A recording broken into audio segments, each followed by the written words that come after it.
Na meditação do Salmo 84, esse salmo é um dos poucos salmos que não foi escrito por Davi. Ele é um salmo escrito pelos coraitas, que na verdade era um grupo de um clã de levitas, né, descendentes da tribo de Corá. E assim como eram levitas, tinham um dom da escrita, né, dos salmos, de cânticos, de letras de música, né, de adoração. Então não era qualquer pessoa, não era qualquer grupo de pessoas, eram pessoas preparadas, capacitadas para escrever canções de louvor e adoração ao Senhor. E não sei se na sua Bíblia está escrito, mas em algumas versões eles apresentam os títulos dos salmos. Em alguns textos da Bíblia também apresenta um texto, né? Um título do salmo ou de algum capítulo da Bíblia. E na verdade, quando a gente lê o Salmo 84, aparece lá em algumas referências dizendo saudades pela casa de Deus. Em algumas outras versões falam anseio pelo santuário de Deus. E nessa noite eu quero encorajar você a sair daqui mais apaixonado, mais amante da casa de Deus, mais apaixonado pela presença de Deus. Porque quando a gente fala de santuário, a gente não fala apenas de um lugar físico, de 4 paredes. A gente fala da própria presença de Deus que nós carregamos para onde nós andarmos. Então, esse texto fala, nesse Salmo 84, fala dessa paixão do salmista pela presença de Deus, pelos atos do Senhor, pela casa do Senhor. E nessa noite possamos sair daqui mais apaixonados, mais intensos, não apenas pelo serviço na casa de Deus, que é importante, mas apaixonados pela presença do Deus a quem nós servimos. E aí eu penso que casa, santuário, representa um lugar de intimidade. Não é qualquer pessoa que você deixa entrar na sua casa, pelo menos não na minha. Na sua casa você vai colocar pessoas que você conhece ou que tem um mínimo de afinidade ou de relacionamento. E a casa, né, representa esse lugar de intimidade. O Espírito Santo quer gerar em nós, dentro de nós, um sentimento de intimidade. Ele quer nutrir em nós um sentimento de pertencimento desse lugar, desse ambiente onde o Espírito Santo fala conosco, onde nós podemos ser íntimos dele. E quando o salmista expressa como é agradável, Senhor, o lugar da tua habitação, no primeiro versículo, em outras versões falam como é agradável os teus tabernáculos, quando amáveis são os teus tabernáculos. Ele está dizendo, Senhor, eu sou apaixonado por essa intimidade contigo. Eu preciso dessa intimidade contigo. Eu desejo um relacionamento mais estreito contigo. Então, casa denota esse lugar de intimidade, esse lugar de relacionamento com Deus. E só a gente vai contextualizar um pouco sobre essa referência que o salmista traz sobre habitação, em algumas versões sobre tabernáculo. E eu não quero me deter muito nos detalhes sobre o tabernáculo, porque isso levaria uma escola bíblica inteira para falar sobre tabernáculo. O tamanho é a grandiosidade sobre o assunto. É um assunto muito rico de detalhes, mas não vem ao caso aqui. Eu não vou contextualizar sobre o tabernáculo, mas eu quero contextualizar em termos de apontar o que era o tabernáculo na versão do Antigo Testamento e o que é o tabernáculo hoje na Nova Aliança ou no Novo Testamento. E aí, tabernáculo, na época de Moisés, era um lugar que foi determinado por Deus para que ele construísse, para que houvesse um lugar físico para que o povo hebreu pudesse adorar o Senhor. Então Deus deu todos os detalhes para que Moisés então construísse o tabernáculo. E a gente lê lá em Êxodo capítulo 36 toda a construção do tabernáculo, e a gente vê minúcias de detalhes, desde a cor das cortinas, desde a metragem dos compartimentos do tabernáculo, desde os utensílios que deveriam estar ali no tabernáculo. Ou seja, é uma minuciosidade de informações e de detalhes que Moisés se preocupou em obedecer cada detalhe. Então o tabernáculo foi montado, foi construído, não sei em quanto tempo, não sei se a Bíblia informa quanto tempo foi construído, mas eu imagino que deve ter levado bastante tempo. E um texto que me chamou muita atenção foi quando o tabernáculo então estava completamente pronto. E então Moisés chama os sacerdotes, Arão e os seus filhos, para assumirem a função como sacerdotes do tabernáculo. Então Moisés unge os utensílios do templo, do tabernáculo, e Moisés lava as mãos, os pés de Arão e dos seus filhos para servirem com santidade ao Senhor naquele tabernáculo. E diz lá no capítulo 40 de Êxodo que a glória do Senhor encheu o tabernáculo. A nuvem cobriu a tenda do encontro e a glória do Senhor encheu o tabernáculo. Nesse primeiro ponto, falando a respeito do tabernáculo, já que a gente está falando sobre casa, é a importância de nós termos uma vida de santidade, para que a glória do Senhor encha as nossas vidas e enche esse lugar com a glória de Deus, com a presença de Deus. O pastor, algumas semanas atrás, estava comentando, da importância de nós termos uma vida de santidade quando nós subimos no altar, quando nós determinadas funções exercemos na igreja. Ou seja, Deus leva muito a sério a santidade. Deus leva muito a sério o seu compromisso de pureza, de relacionamento com Ele, no serviço da casa de Deus. E no Antigo Testamento não era diferente. Deus encheu o templo, o tabernáculo, quando tudo estava determinado, pronto, no seu devido lugar, ungido e consagrado a Ele. Deus leva a sério a nossa vida de santidade. Como o pastor Ângelo falou, não é qualquer pessoa que vai pegar nos utensílios da casa de Deus, não é qualquer pessoa que vai exercer uma determinada função, por mais simples que seja. Precisamos levar a sério todo o nosso trabalho, porque o nosso trabalho no Senhor não é em vão. E Ele conta com o nosso melhor, Ele conta com o nosso esmero, com o nosso zelo pelo serviço na casa de Deus. E é importante, então, essa preparação desse ambiente. É importante a preparação sua, quando você vem à casa de Deus. É importante você estar em oração, em leitura da palavra, para que quando você chegar aqui, você possa estar sensível à voz de Deus. Amém?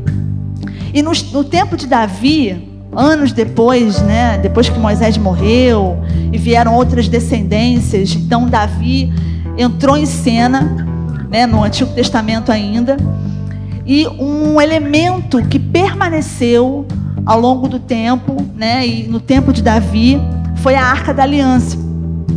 Existe um modelo bem diferente do que é tabernáculo no tempo de Davi. A Bíblia fala, do tabernáculo de Davi, inclusive vai dizer que nos últimos dias, o Senhor vai restituir o tabernáculo de Davi. E o tabernáculo de Davi nada mais é que também uma representação da presença de Deus, quando Davi então recupera a arca em um determinado momento, e a arca representa essa presença de Deus. Então Davi, ele constrói um tabernáculo bem diferente, um modelo bem diferente do tabernáculo de Moisés, no qual esse tabernáculo era exclusivamente para adoração, e não havia mais um sumo sacerdote, como no tempo de Moisés, que entrava uma vez por ano, oferecia sacrifícios de morte de animal. Não mais havia isso, mas no tabernáculo de Davi havia exclusivamente a adoração. No tabernáculo de Davi havia músicos que louvavam ao Senhor 24 horas por dia.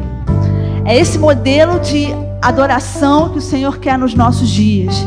Uma adoração permanente, uma adoração contínua. A gente vai ler lá na frente, que ele fala: felizes são aqueles que louvam ao Senhor perpetuamente.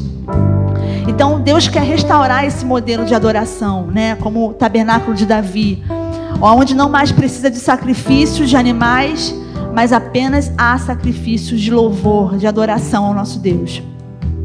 Então Davi, ele constrói esse tabernáculo, onde todos tinham acesso a esse lugar de adoração. Então acontece que os filisteus, em guerra com o povo hebreu, rouba essa arca. Essa arca fica um tempo com os filisteus. Deus detona eles com uma praga bizarra. E aí então Davi consegue recuperar essa arca anos depois e traz de volta para Jerusalém. E aí eu vou pedir para o Flávio colocar o texto de 2 Samuel, no capítulo 6, que eu achei muito interessante, quando Davi então traz da casa de Abinadab essa arca para Jerusalém e diz assim: Davi, vestindo o colete sacerdotal de linho, foi dançando com todas as forças perante o Senhor, enquanto ele e todos os israelitas levavam a arca do Senhor ao som de gritos de alegria e de trombetas. Você vê o entusiasmo de Davi em trazer a arca da aliança. Eu fico imaginando, mas uma arca era um utensílio, né, banhado de ouro, coisa simples. Mas não era nada simples para Davi. Aquela arca representava a própria presença de Deus, e ele via a importância daquele utensílio perante o povo de Israel. Então ele volta com essa arca da aliança para Jerusalém com toda a alegria. A palavra de Deus fala com todas as suas forças. E eu quero encorajar você a toda vez que pisar neste lugar, adorar o Senhor com todas as suas forças, com tudo que você tem, com as suas mãos, com a sua voz, com seus pés, com todo o seu corpo, porque isso representa a adoração verdadeira de estarmos diante daquele que é um Deus vivo, um Deus poderoso. E eu fico imaginando Davi entrando em Jerusalém, pulando de alegria com todas as suas forças, com gritos de alegria e trombetas, adorando o nome do Senhor, simplesmente por ter recuperado a arca de volta do povo filisteu para os hebreus, para os israelitas. Então, eu quero encorajar você, juntamente com esse salmo que fala sobre o amor à casa de Deus, a adorar o Senhor de todo o seu coração, a entrar aqui com entusiasmo, com alegria, com tudo que você tem, e adorar a esse Deus vivo, que morreu por você, por mim, e hoje vive e reina para sempre, para ser adorado eternamente, pelos séculos e os séculos. Que nós possamos nutrir essa adoração verdadeira, genuína, né, e amarmos essa presença de Deus continuamente. Então eu vou voltar agora para o Salmo, e a gente vai discorrer alguns versículos. Eu não vou ler todos eles, eu vou apenas discursar alguns versos, mas eu quero que você fique com essa informação na sua mente. O quanto nós precisamos ter esse coração como Davi, amando a presença de Deus, nutrindo essa paixão pela casa de Deus, pela presença de Deus. E diz lá no versículo 2 do Salmo 84, a minha alma anela e até desfalece pelos atos do Senhor. O meu coração e o meu corpo cantam de alegria ao Deus vivo. Que coisa linda, maravilhosa é saber que nós podemos nos anelar à presença de Deus. E anelar, na minha mente, veio a ideia de um anel, né? O dedo anelar, né? O quarto dedo da nossa mão, onde nós colocamos uma aliança. E a aliança simboliza compromisso, relacionamento, pacto, aliança. Então o próprio salmista fala: Senhor, como é agradável o lugar da tua habitação, como é amável estar nesse lugar dessa presença. E a minha alma quer se anelar, quer se unir, quer ter relacionamento, quer ter pacto, quer ter compromisso com a tua presença. E aí essa paixão é tão intensa que ele chega a desfalecer de tanto desejo e deleite pela presença do Senhor. E ele canta de alegria ao Deus vivo, que é o que eu e você podemos fazer hoje, né? Todos os dias, buscarmos a presença de Deus e adorarmos o Senhor de todo o nosso coração, a ponto do nosso coração morrer de saudade. Ai, Senhor, como eu quero que chegue logo domingo para eu estar aqui adorando, né? Amanhã, quando eu acordar, quando eu chegar no trabalho, né? E poder estar ali orando, lendo a palavra. Então, como é importante a gente nutrir esse amor, né? E esse amor só é nutrido através de um relacionamento. Quanto mais nós nos relacionamos com alguém, mais conhecemos essa pessoa e mais afinidade nós temos. Então o Senhor deseja que nós tenhamos esse nível de relacionamento com Ele, um nível de intimidade, de amor, a ponto de nós selarmos com Ele um compromisso diário, todos os dias. E aí, diz lá no texto de Mateus, no capítulo 6, eu não separei essa para o Flávio, mas é um texto conhecido. E ele fala: quando você orar, você entra no seu quarto, fecha a sua porta e o teu Pai que te vê em secreto te recompensará. E eu fico pensando, né, nesse nível de relacionamento que Deus quer conosco. Ele quer que nós entramos nesse lugar de intimidade. Ele está lá esperando a cada um de nós, no nosso quarto lugar secreto, para falar conosco, para ter um relacionamento de proximidade, de intimidade com Deus.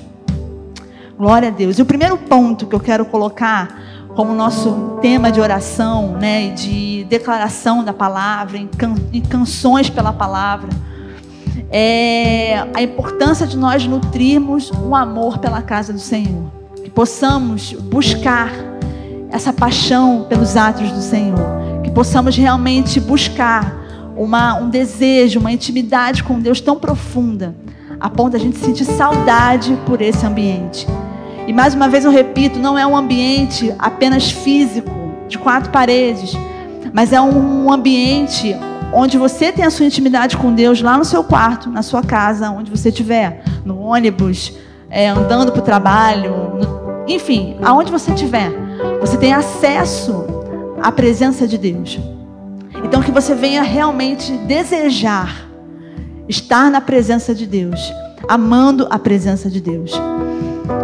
E é interessante que quando a gente fala de presença, a gente fala de casa, de santuário, a morada de Deus, como é importante nós estarmos reunidos, e eu falo aqui 4 paredes, reunidos na casa do Senhor, igreja física. A palavra de Deus fala que nos últimos dias o amor de muitos se esfriaria. E quando eu penso nesse texto, em amor se esfriando, eu não penso apenas em amor entre pessoas. Eu falo amor pela presença de Deus. Eu falo esfriamento de amor por estar na casa de Deus. A gente vê durante a pandemia igrejas vazias, igrejas com um fluxo de pessoas muito pequeno, está aumentando aos poucos, claro. Mas é necessário nós retomarmos a importância de estarmos reunidos como igreja. Diz lá em Hebreus, no capítulo 10, versículo 25, diz assim o texto: não deixemos de nos reunir como igreja, segundo o costume de alguns, mas procuremos encorajar uns aos outros, ainda mais quando vocês veem que se aproxima o dia. Ou seja, é importante que eu e você venhamos a encorajar uns aos outros, a estarmos reunidos como igreja, a não deixar de congregarmos. Porque é justamente na comunhão física que Deus ordena a bênção. Diz lá em Salmo 133 que é ali, nesse lugar de comunhão, é que o Senhor ordena a bênção e a vida para sempre.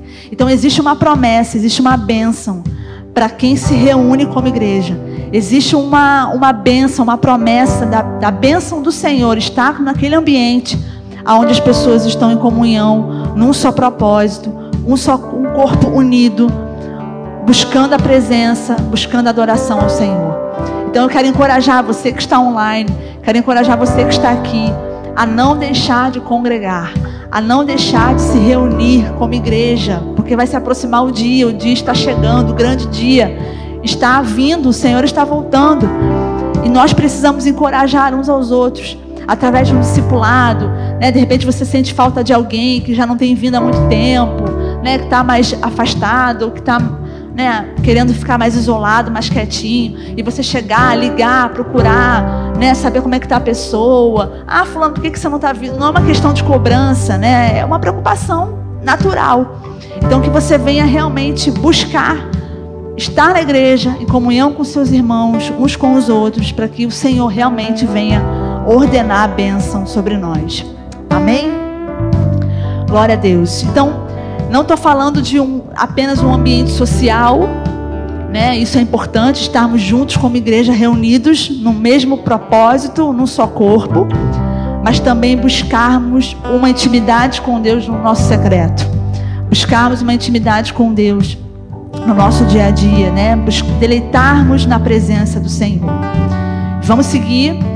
No versículo 3 diz assim: até o pardal achou um lar, e a andorinha um ninho para si, para abrigar os seus filhotes, um lugar perto do teu altar, ó Senhor dos exércitos, Rei meu e Deus meu.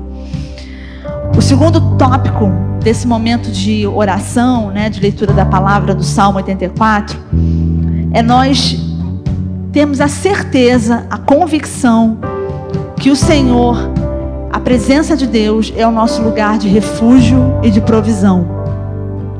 Porque ele fala que o pardal encontrou um lar, a andorinha encontrou um ninho, ou seja, lugar de refúgio, lugar de proteção, lugar de aconchego, lugar seguro.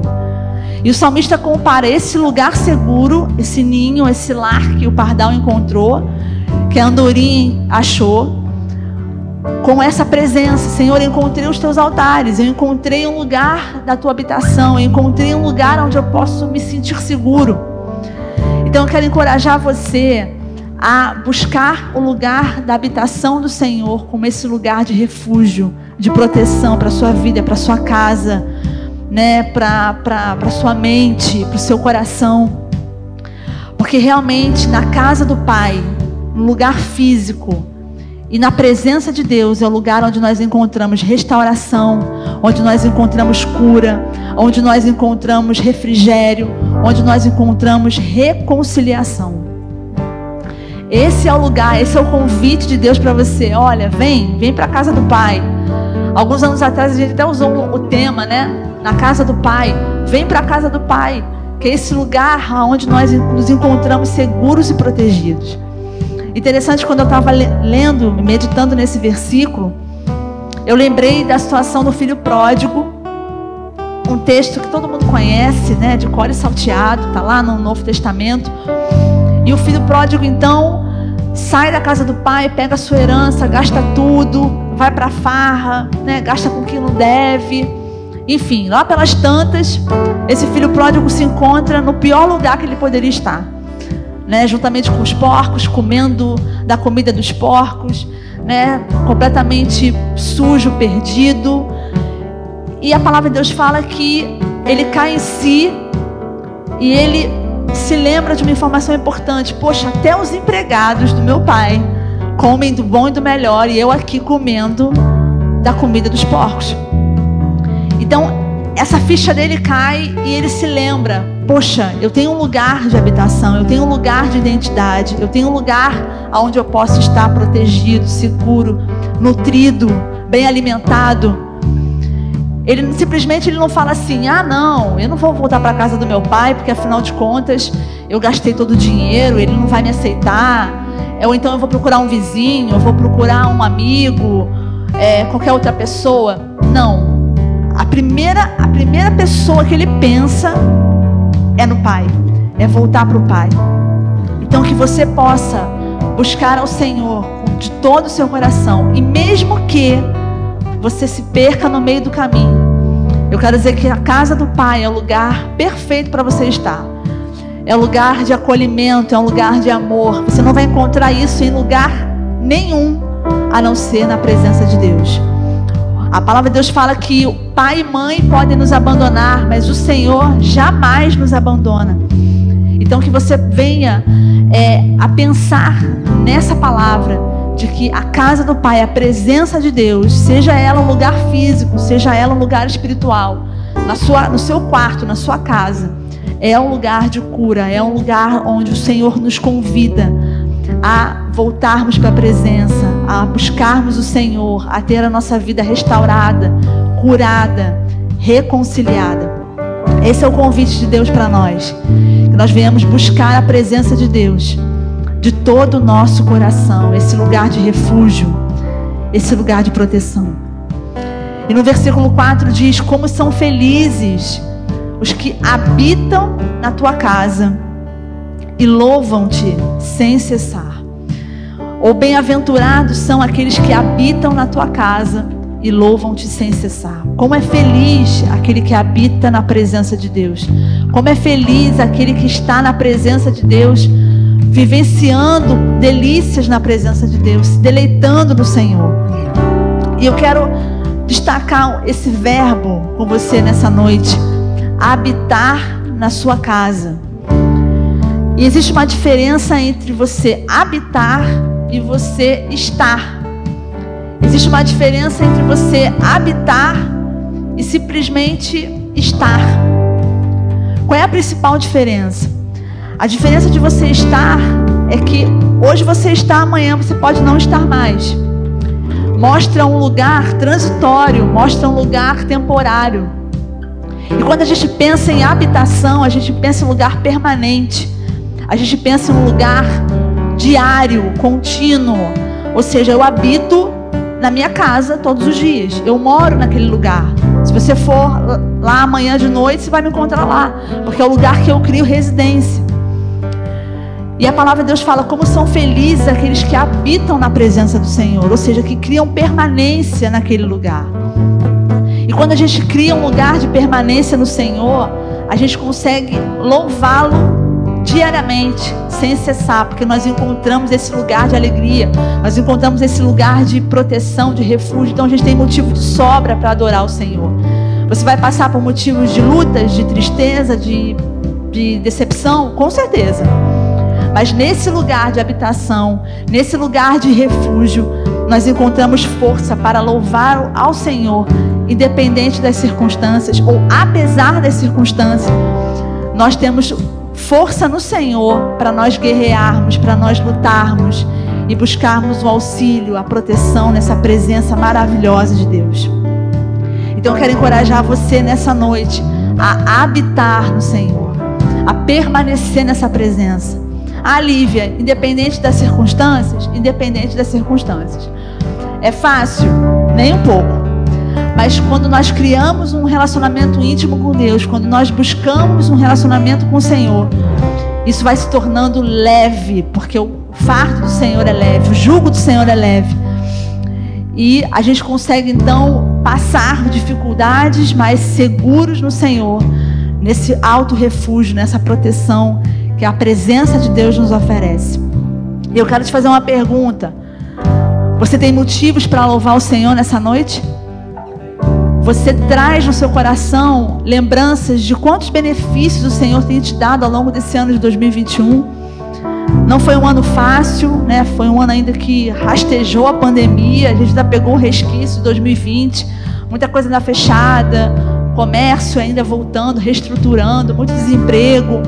Mas o Senhor tem nos mantido firmes, vivos, saudáveis, empregados, né? Quem não tem emprego vai arrumar, tá arrumando, né? Tô sabendo de gente que está conseguindo trabalho nesse finalzinho de ano. Então Deus abrindo portas, Deus fazendo milagres. Esse é o convite de Deus para você nessa noite. Ame a casa de Deus, prove o quanto Ele é bom, e você vai ver a bondade do Senhor ainda esse ano, né? No ano de 2022, né? Por toda a sua vida, é promessa do Senhor para nós. E aí diz lá no Salmo 126, né, que mesmo aquele que vai chorando, né, enquanto lança semente, voltará colhendo frutos, cânticos de alegria, trazendo seus feixes. Essa é uma promessa de Deus para mim e para você. Que apesar de estar chorando, triste, abatido, Deus faz um convite. Olha, não desanime, não pare, continue, porque eu estou contigo, né? Eu sou Deus Emanuel, eu sou Deus forte, que luta por você, que é contigo em todas as circunstâncias. E como pai, Ele não vai deixar que os seus filhos fiquem sozinhos, abandonados. O Senhor é conosco, Deus Emanuel, Deus presente. Glória a Deus. No verso 5, diz assim: como são felizes os que em Ti encontram sua força, e que são peregrinos de coração. Como é importante nós buscarmos essa presença do Senhor e depositarmos nele a nossa confiança, depositarmos nele toda a nossa expectativa, toda a nossa dependência. O salmista fala: como são felizes os que em Ti encontram força. Hoje em dia as pessoas estão muito tecnológicas, né? E aí tudo fazem no celular, resolvem tudo muito fácil, né? Num clique no celular já conseguem fazer, né? E resolvem a vida ali muito rapidamente. Mas o convite do Senhor é: dependa de mim, a importância de nós dependermos do Senhor, de não depositarmos a nossa confiança na nossa força do nosso braço, no clique de um celular, né, nas coisas que a tecnologia muitas vezes nos proporciona. Mas dependa de mim, né? E a palavra de Deus fala isso, né? Como são felizes os que em Ti encontram a sua força, né? O convite do Senhor nessa noite é que possamos nos tornar cada vez mais dependentes da presença de Deus. A nossa força não vem de nós mesmos, a nossa força não vem do nosso braço, a nossa força vem do Senhor, o Deus que fez o céu e a terra, o Deus Todo-Poderoso. E ainda diz lá, no texto de Salmos, no capítulo 27, diz assim: Senhor, ensina-me o teu caminho, conduza-me, Senhor, por uma vereda segura e plana. E aí eu fiquei pensando, né, em vereda segura, em vereda plana. E quando nós resolvemos tomar a frente das nossas decisões sozinhos, sem consultar o Senhor, a gente anda por caminhos tortuosos. A tendência é nós andarmos por caminhos cheios de obstáculos, armadilhas, dificuldades. Mas o convite do Senhor nessa noite é: ande por caminhos retos, ande por caminhos planos. Quando nós entregamos o nosso caminho para o Senhor, quando nós depositamos a nossa confiança nele, Ele mesmo endireita o nosso caminho. Ele mesmo aplana o nosso caminho, Ele torna um caminho reto. E o que é um caminho reto? É um caminho que está de acordo com a vontade de Deus. É um caminho que foi estruturado, desenhado pelo próprio Deus. E quando nós queremos tomar a frente das nossas decisões sem consultar o Senhor, a gente anda por caminhos perigosos muitas vezes, tortuosos muitas vezes. E quando Ele fala de caminho plano, Senhor, guia-me por um caminho plano, é um caminho reto, estruturado, cuidado pelo Senhor, desenhado pelo próprio Deus, para que eu e você andemos por um lugar seguro. Então a importância de nós andarmos de acordo com a vontade de Deus, né, por um caminho aonde Deus determinou para que nós andemos. Glória a Deus. E aí diz lá no versículo, vou para o versículo 9, para a gente ir para o final e nós lermos alguns textos aqui do Salmo 84, que diz assim: olha, ó Deus, que és o nosso escudo, trata com bondade o teu ungido. Melhor é um dia nos teus átrios do que 1000 em outro lugar. E eu quero parar aqui e meditar com você nesse texto. Senhor, Tu és o meu escudo, trata-me com bondade o teu ungido, pois um dia nos teus átrios vale mais do que 1000 em outro lugar. E eu fiquei pensando nessa comparação que o salmista faz, em um dia permanecer nos átrios do Senhor vale mais do que 1000 em outro lugar. E aí eu parei para pensar, falei assim: Senhor, mas um dia é tão pouco, né? Ele faz uma comparação de 1000 em outro lugar, né? Um dia nos teus átrios é melhor do que 1000 em outro lugar. E eu fiquei parando para pensar, e Deus, o Espírito Santo gerou no meu coração uma resposta a essa minha pergunta. E aí me veio na mente a seguinte informação: que Deus não está preocupado com a quantidade do tempo que você gasta com Ele. Para Deus não importa se você tem 5 minutos, se você tem 10 minutos ou uma agenda mega atarefada. Se você tem 5 minutos para Ele, um dia nos átrios dele, 5 minutos, o tempo que for, mas você entrega de todo o seu coração a sua adoração, a sua rendição a Ele. É melhor esse tempo pequeno aos seus olhos do que vários dias sem estar na presença de Deus. É melhor que você esteja entregando para o Senhor talvez 1 minuto do seu dia, lendo um versículo que seja, do que passar dias, semanas, meses sem abrir a palavra, sem orar, sem falar com Deus, sem estar em intimidade com o Senhor. Então eu quero dizer para você que não importa a sua agenda tarefada, não importa se você tem 5 minutos ou se você tem um dia inteiro, o Senhor está preocupado com o seu coração, com a sua entrega, com a sua dedicação a Ele.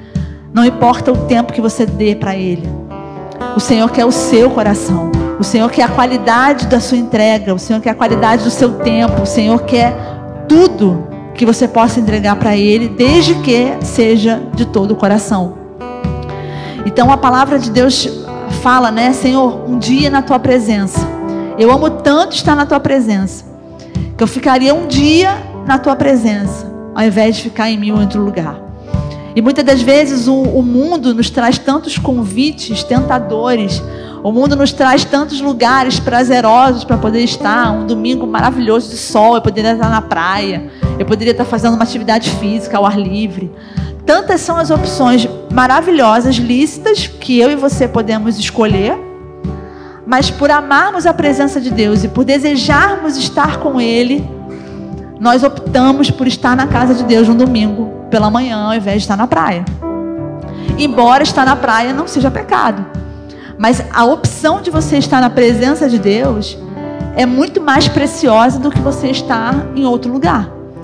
Tamanho desejo do salmista de estar na casa do Senhor, de desejar a presença de Deus, ele fala: eu prefiro estar um dia na tua casa do que estar em mil em outro lugar.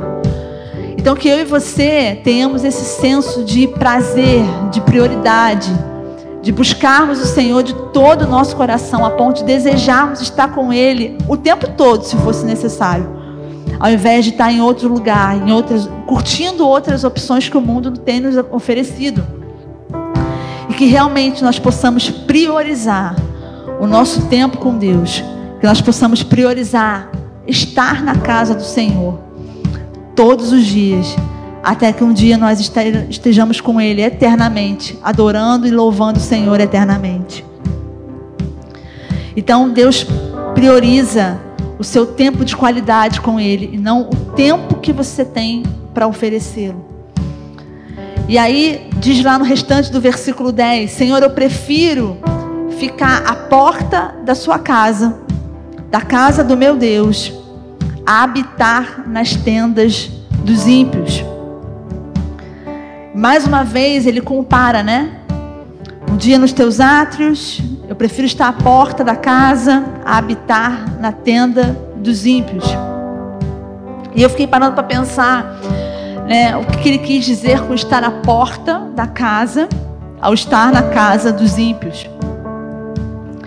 E eu pensei, né, o quanto é importante várias tarefas que nós temos dentro da igreja, né? Nós temos na igreja várias funções: música, diaconia, né, mídia, serviço social, bazar e tantas outras coisas, né?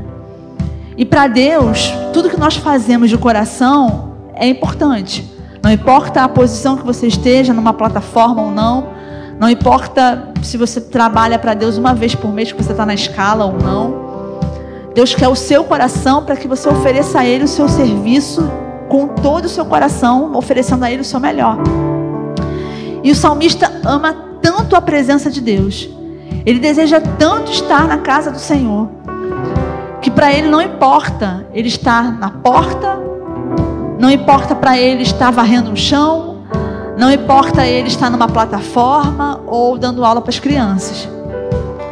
A paixão pelo salmista é: Senhor, eu quero estar na tua casa, não importa aonde eu esteja fazendo o que eu estiver fazendo. Eu desejo estar na tua casa do que estar em outro lugar, do que estar servindo com os ímpios, do que estar desfrutando dos prazeres que o mundo pode me oferecer. Eu desejo tanto a casa de Deus, que para mim não importa se eu estou na plataforma, se eu estou com o microfone, se eu estou servindo lá fora. Eu desejo a tua presença. Eu quero estar habitando contigo todos os dias. E me fez lembrar a importância de nós estarmos servindo ao Senhor de todo o nosso coração, né? Porque Davi, ele era um homem muito simples, né? Um homem segundo o coração de Deus. E Davi era o caçula dos filhos de Jessé. E Davi simplesmente não era um homem de guerra, não era um homem forte que lutava, né, nas batalhas. Era um pastor de ovelhas que ficava lá, né, cuidando, tosqueando ovelhas e cuidando de ovelhas, enfim. E interessante que Davi, ele não deixou de dar o seu melhor simplesmente porque ele estava cuidando de ovelhas. Ele fazia a função que Deus queria que ele fizesse. Então, como é importante você fazer algo que Deus quer quer que você faça. O quanto é importante nós fazermos aquilo que o Senhor deseja que façamos. Tem muita gente fazendo o que não é para fazer, tem muita gente fazendo o que Deus não chamou para você fazer, e aí gera cansaço, gera insatisfação, gera tensão, gera tristeza. Então busque o Senhor para você saber exatamente o que Deus quer que você faça. Para que você faça de todo o seu coração, para que você faça com prazer, com entusiasmo, dando a Ele o seu melhor. E é importante nós fazermos de todo o nosso coração, porque Deus olha o coração. Né? Deus virou para Samuel e falou: olha, unge Davi, porque ele é o meu escolhido. E Samuel, se fosse pelo coração dele, escolheria os filhos mais velhos de Jessé, que eram fortes, eram preparados para a guerra. E Deus fala para ele: olha, não é esse que eu quero Davi, que ele é o meu escolhido, ele é um homem segundo o coração de Deus. Então que nós possamos apenas buscar ao Senhor de todo o nosso coração, não buscando a aparência, né, ou um lugar visível, mas buscando o Senhor. Senhor, eu quero saber aonde eu posso servir na tua casa, aonde eu posso trabalhar para te servir melhor, para te honrar. Não importa se eu estou na porta ou não, mas que eu possa fazer aquilo que o Senhor quer que eu faça de todo o meu coração. Eu já estou encerrando e diz o versículo 11: o Senhor é Deus, o Senhor Deus é o Deus sol e escudo. O Senhor concede favor e honra e não recusa nenhum bem aos que vivem com integridade. Ó Senhor dos exércitos, como é feliz aquele que em ti confia. E eu quero dizer para você, o Senhor tem favor e honra para a sua vida nessa noite. O Senhor tem favor sobre a sua vida, sobre a sua casa, porque nós estamos escolhendo a melhor parte. Nós, como o pastor Lincoln pregou domingo, né, hoje em dia existem dois tipos de igreja dentro da igreja. Aquela igreja parecida com Marta, que está tão atarefada, abafada com tantas coisas, querendo resolver 1001 coisas, né, e deixando a presença de lado. E tem a igreja que é igual a Maria, que está ali querendo fazer a adoração, que está ali se dedicando ao Senhor, que quer buscar a presença e não está priorizando funções, né, administrativas, por exemplo, dentro da igreja. Então o Senhor quer esse coração que Maria teve ali aos pés do Senhor, um coração disponível a se entregar em adoração. O serviço à casa de Deus é importante, mas que você faça de todo o seu coração, porque Ele tem favor, Ele concede favor e graça e honra, e Ele não recusa nenhum bem aos que vivem em integridade. Feliz é aquele que confia no Senhor. Você confia no Senhor? Nós confiamos no Deus Todo-Poderoso, o Deus dos exércitos, o Deus que está conosco, o Deus que concede favor e honra, que não nega nenhum bem aos que vivem em retidão, em adoração ao Senhor.